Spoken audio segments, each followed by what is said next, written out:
Hey guys, Rich, TNCO Homestead. How the heck are you today? Today I'm going to talk to you a little about infrastructure for your cattle. You don't have to get overly fancy. It is important, though, that you make sure certain needs are met for your livestock. Shelter, especially if you live up in northern areas. You don't need a lot. Good tree line. Cedar trees work great.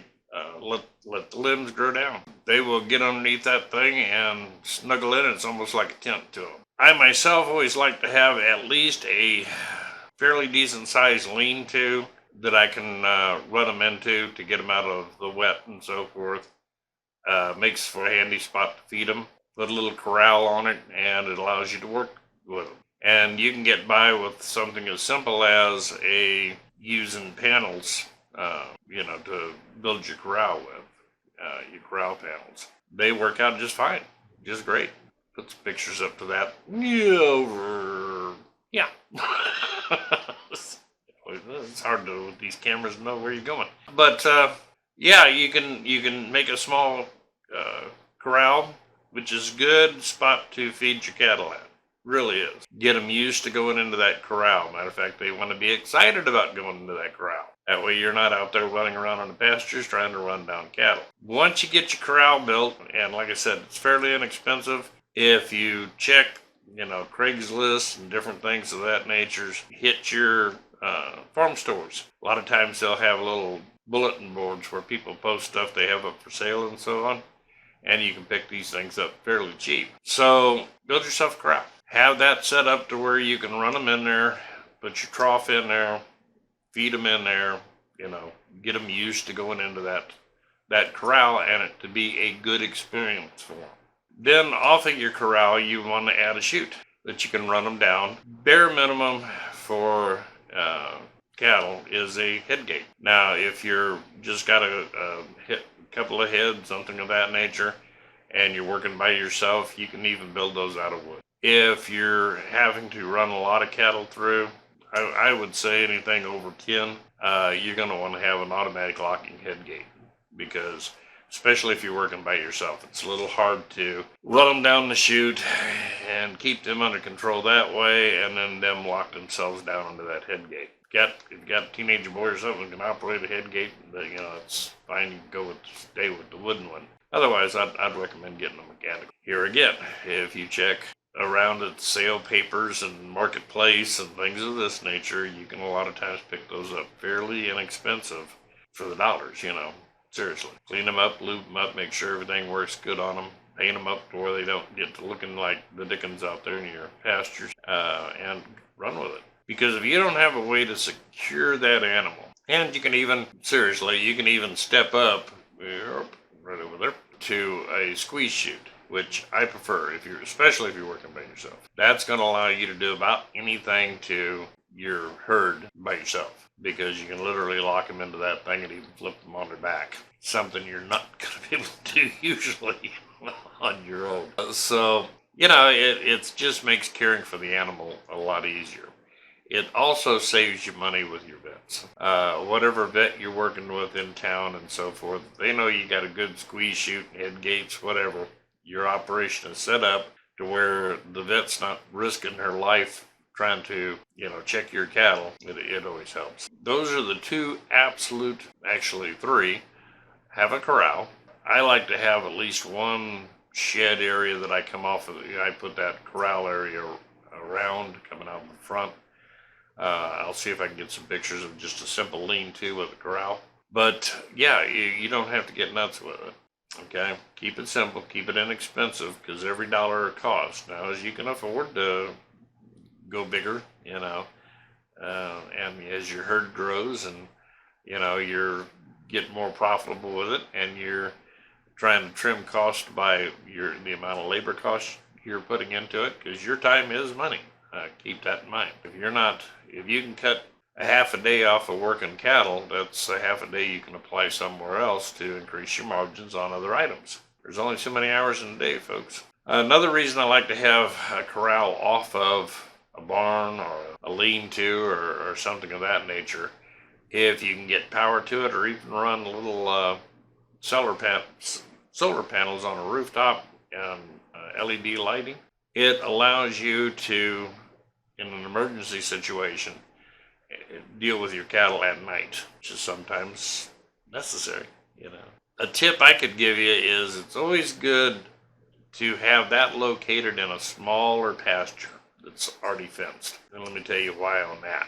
I always kept a small acre, 2 acre pasture, sometimes as big as 5 and 6, depending on how many cattle I've got in there. But I always called it the maternity ward. And that's where you keep your girls that are about to calve, put them in that pasture. Get them off by themselves, put them in the pasture, and that way, and the closer to the house, the better, because if they go into labor, you're going to hear it, especially late at night. You want to be able to get to them, make sure everything's happening right, because it can go from looking pretty normal to not a good situation pretty quickly.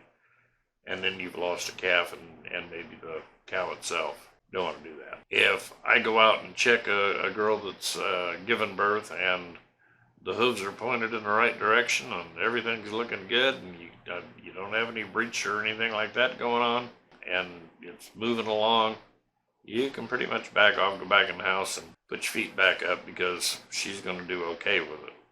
I wouldn't go back to bed until you know that for sure that calf's out. You don't want to lose them. Another thing to keep in mind is if you have predators in the area, coyotes, things of this nature. Birthing cow is a big dinner bell to coyotes. And I can imagine for bears and anything else, they smell it.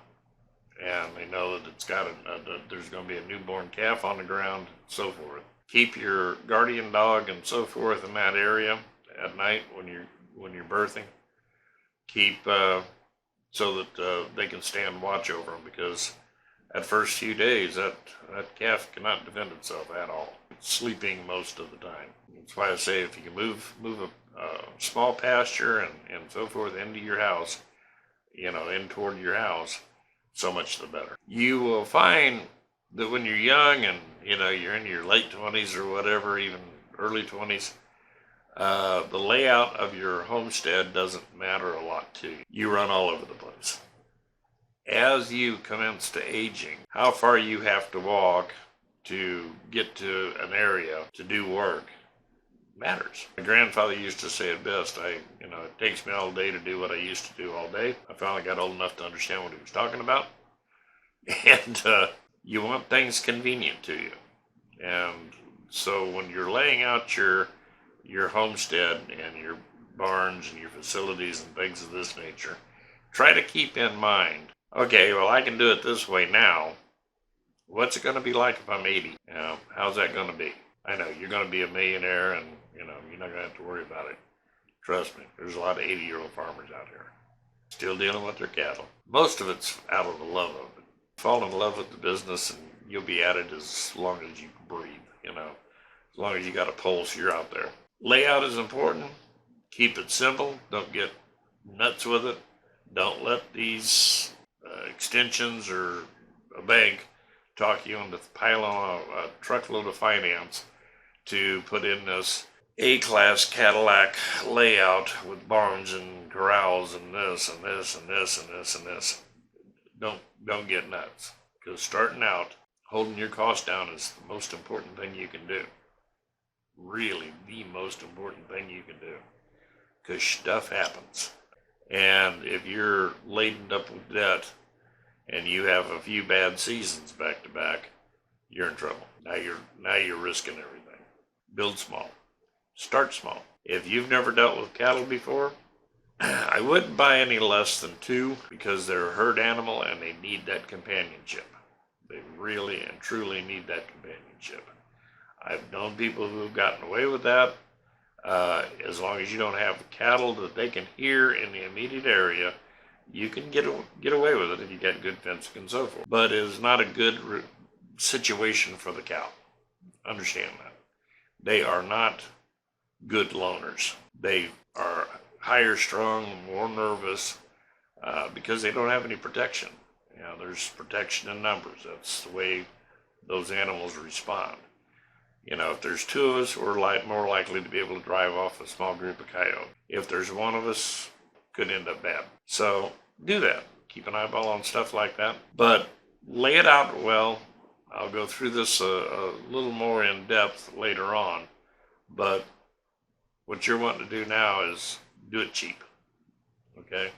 Make it secure, make it work, but do it on the cheap, okay? A little lean-to shed, corral for feeding and taking your chute off of, a little chute with a head gate, all right, and a small fenced pasture for bothing, if you're handling it like that, if you've got a cow-calf operation.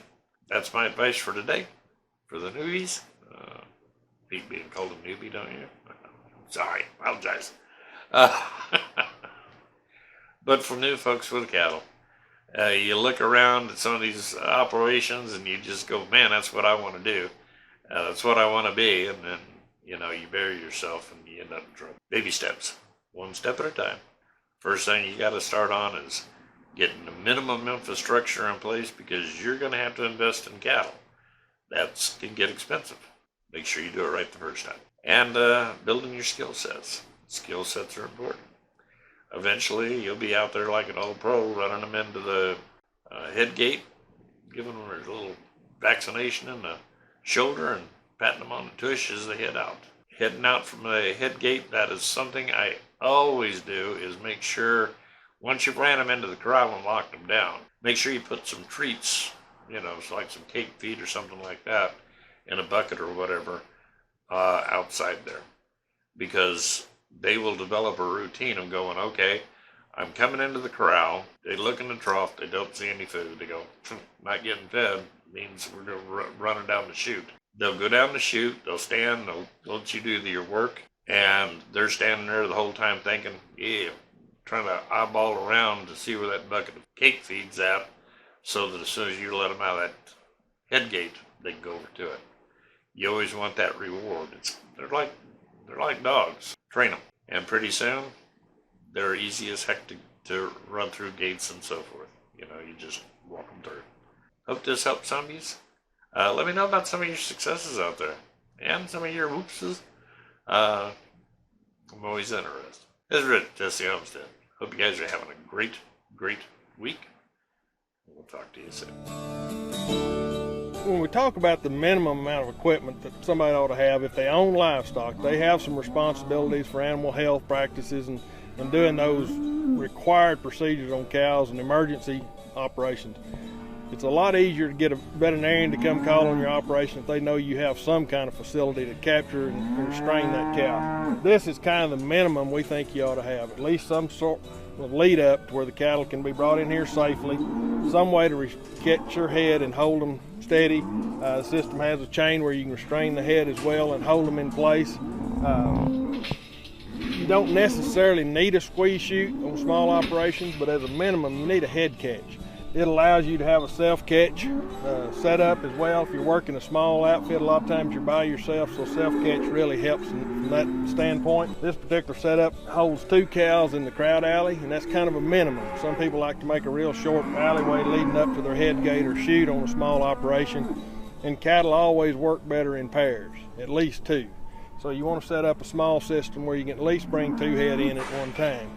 This type head gate allows you to have a cow right behind the other one that's going to come in. And so if you have a certain type of head gate that opens to the outside to release one, you can't get it closed and catch the next cow. So if you're working in a small system like this, this is an ideal kind of head gate that opens to the side and closes. And that way you can catch the next cow right behind the one that she's leaving. So keep that in mind as you're looking at head gates to put on the end of a little alleyway for an operation. It needs to be one where you don't have any other way of stopping the cow behind her other than the head gate. The open-sided system we have here is a 90-degree turn to that tub. It allows you to come off an alleyway and use a sweep to bring the cattle in. I particularly like this angle because it allows you to work from the side of those cattle as they come around that sweep. You're still able to put pressure on them.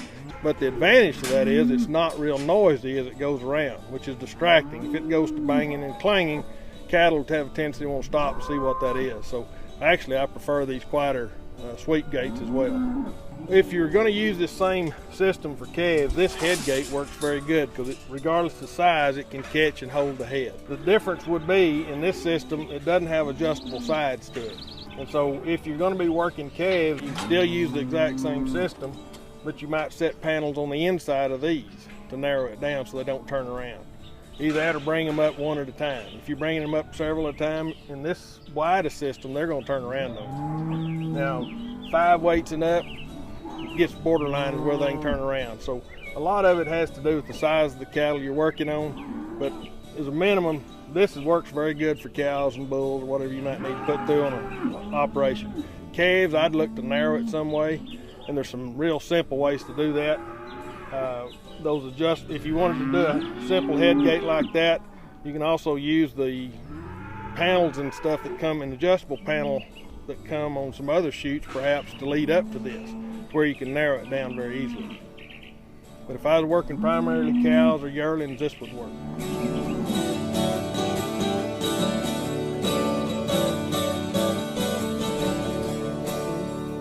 David, as we look at designing facilities and we're talking about minimum things, safety always is an aspect of minimizing anything. So if you cut back too much, sometimes it's not safe. Right. But this little sweep system we're talking about here, it allows you to keep the cows flowing in a good manner, but it's got a good gate here that'll keep them from coming back on you as well. Well, Ron, this is, like you say, a pretty well bare minimum. This is just a 90-degree sweep, but it's half of our 180. Actually, you can do a 180, 135. You enter here after you push your cattle up and you've got your gate between you and the cows, and that certainly increases your safety. You enter from this side, that way the cattle don't have a tendency to go here. And with this gate, I keep minimizing the opportunity for the cow to go anywhere but in the alley. As I get past any vertical stay, all I've got to do is push across like this, and the latch will block and protect me from that cow possibly kicking back, hitting me with the gate, or turn around and trying to force me back. And if I want to stop this anywhere, I can slam it across here, and that'll keep the cattle. If I see they're going to turn around and challenge me, I can slam that. Otherwise, I can just keep pushing them up, minimizing their opportunity to go anywhere but in. One nice thing about this particular latch that we have is if one of these piston latches gets blocked the way it is here because the ground's not level, the other one will always latch in place. If in fact this was level and it was picked up and that one got blocked, both of them work independently. If that one gets blocked, this one will latch. If this one's blocked, this one will latch. It's an important safety feature. I'm not aware of anywhere else you can get it. One good thing about this particular system in this small, short alleyway, if you use a no-back or something in something this short, it has a tendency to keep the cows from coming in very smoothly. So I like a sweep tub that will latch flush with the back of the alleyway. That way you don't have any obstacles blocking these cows in here. If you were to put a no-back, it would need to be up closer to the front, but people have a tendency to put them right at the back, and this prevents that from being a problem.